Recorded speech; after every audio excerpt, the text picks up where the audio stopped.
My congressional source tonight is one of that bill's Republican co-sponsors, Ohio Senator Bernie Moreno. And thank you, sir, for being here. Obviously, we heard what your colleague just said there about the importance of this and how it could be in your hands. Speaker Johnson said the bill that you're co-sponsoring is a waste of time, in his view. Is he wrong? Well, the more intelligent thing to do is what should have been done 28 days ago, which is not let the government shut down. We gave them a clean continuing resolution, their budget that they voted for 13 times in a row.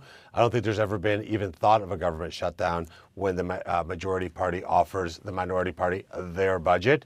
So we should just have 5 Democrats that come to their senses and open the government. But Kaitlan, what I'm not going to do and what Republicans will not allow to happen is for women and children, elderly, the disabled, to go hungry. That's going to happen on Friday, and that's on Chuck Schumer. The Democrats need to regain their humanity. They need to reopen this government and get this done. It's disgusting that they're allowing this to happen. It's disgusting that they allow illegal aliens to have a priority over American citizens, and that's what the shutdown ultimately is all about.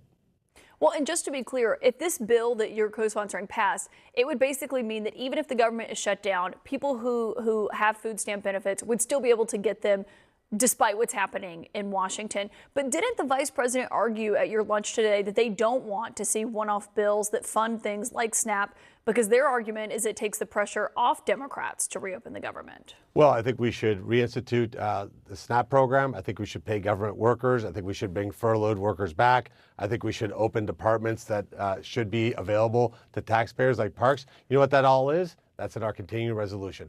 Let's just have the Democrats vote. We're 55 out of 100 senators that want the government to reopen after 4 weeks.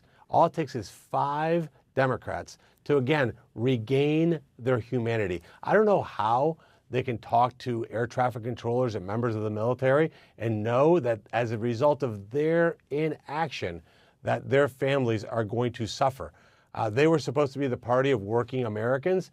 Look what they're doing. They're destroying working families. And why? Because, again, they want to give preference to illegal aliens. It's totally crazy.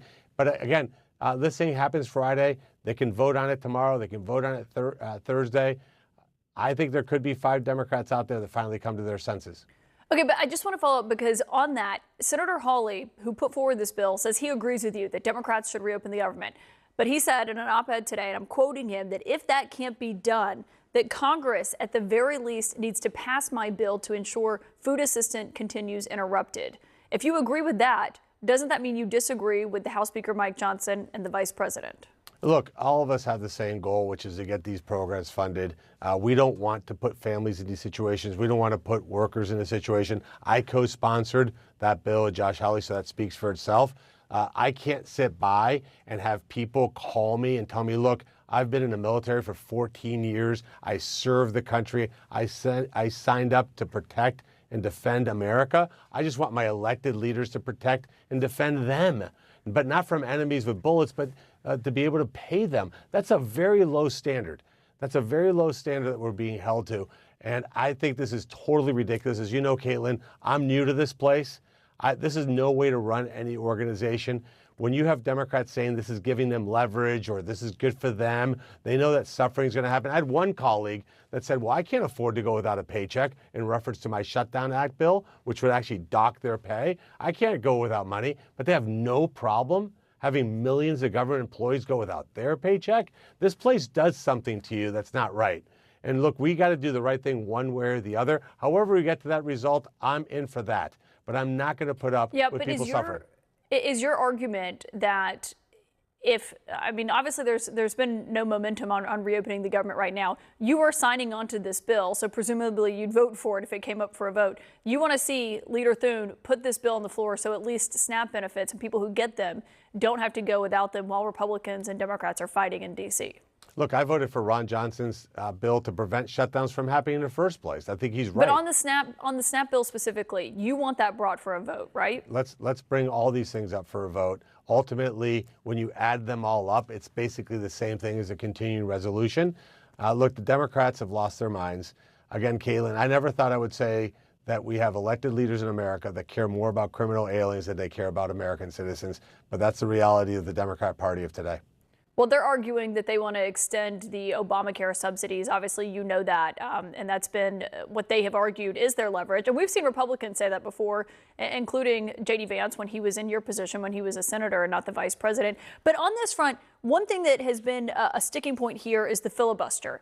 You have said recently that Republicans should get rid of it so then just Republicans can vote and the government would be reopened. Do you still feel that way tonight? Well, again, I don't know that the votes exist for that. My point of view is if we can lower the threshold to 55, the government will reopen. And maybe we need to look at that and have that considered because we can't let this keep going on. The Democrats have obviously no problem watching families go hungry. They have no problem watching our military not get paid.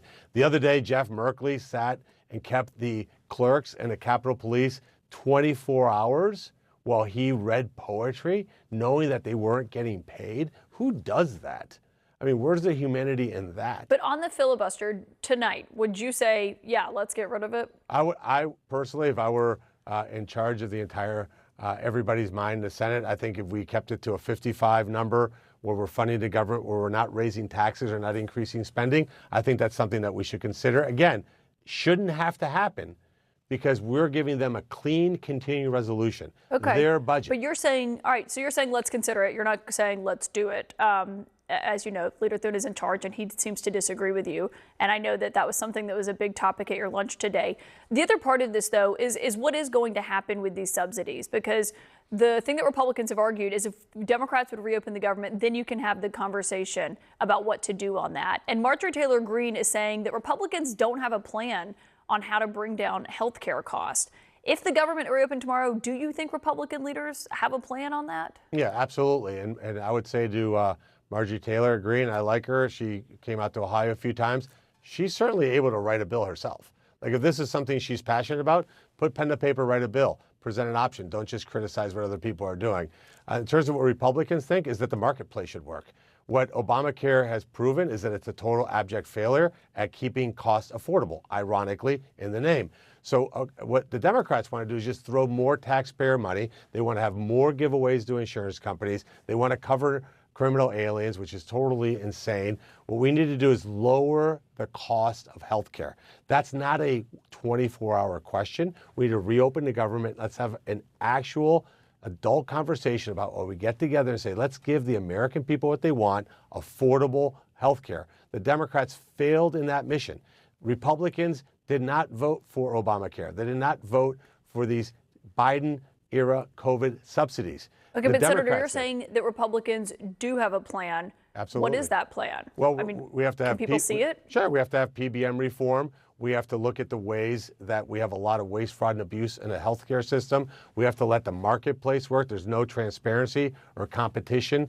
You look at some things like, for example, the Oklahoma City Surgery Center and what they're doing. That's really innovation in healthcare, more remote, having nurses be able to treat patients in a different way.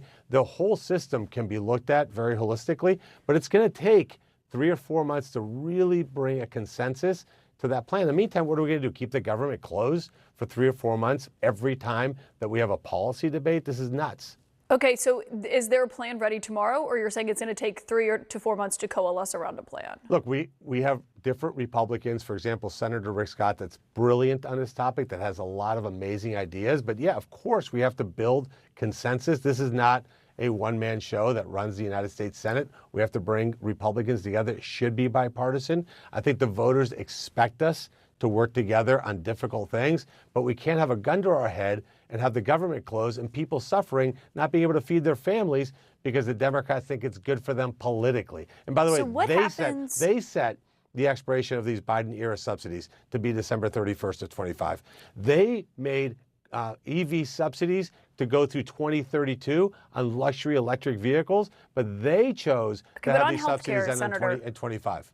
On healthcare, Senator, what is someone who has open enrollment starting November 1st supposed to do in response to the idea that it would take 3 to 4 months to coalesce around a plan? Look, Obamacare is a total and complete disaster. Having the COVID era. But what's Republicans' plan to counter that? I think is my question. I'm answering it for you. Look, we can't fix Obamacare in 3 months. What I'm telling you is that the COVID era subsidies are a tiny fraction of any increase. The increase is happening because Obamacare is broken. It's a complete abject failure. There isn't a single Republican that voted for Obamacare. This is a Democrat plan. You should ask the next Democrat that you have on, what is your plan to fix your health care plan? Because it's objectively terrible. We will bring competition to the marketplace. We'll absolutely increase transparency. We'll have PBM reform. President Trump has done a ton to lower prescription drug prices. We're going to have most favored nation status. We can do it, but we need to put together a coalition to make that happen. I'm not defending Obamacare or the subsidies on that, but it has been 15 years. I know you've only been in the Senate. You're new to Washington, relatively new, but some people may say, well, there's been 15 years since Obamacare passed. We haven't seen a Republican plan to replace it. Well, Obama was president for 4 years. President Trump was president for 4 years.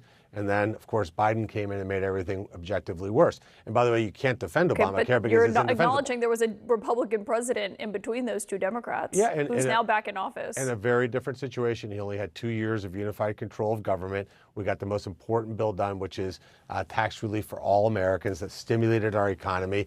And it had not been for COVID, we would have been in a totally different situation. Had President Trump had a second term that was consecutive, it would have been a very different situation. But the Democrats had control of government during Biden, and they did absolutely nothing about it. What they focused on was EV subsidies for millionaires. Even, by the way, foreign luxury electric vehicles. That's what they made their priority. Why weren't they last year, or the year before, when Chuck Schumer was in charge? Why weren't they anticipating the fact that these subsidies were going to end? And I think the question is just what's going to happen now. Obviously, Republicans are in charge, and we got to reopen the government. People that's what's going to happen right now. Yeah, a lot of people have huge questions about what the future of healthcare is. Senator Bernie Moreno, always appreciate your time. Thank you for joining us tonight. Thank you.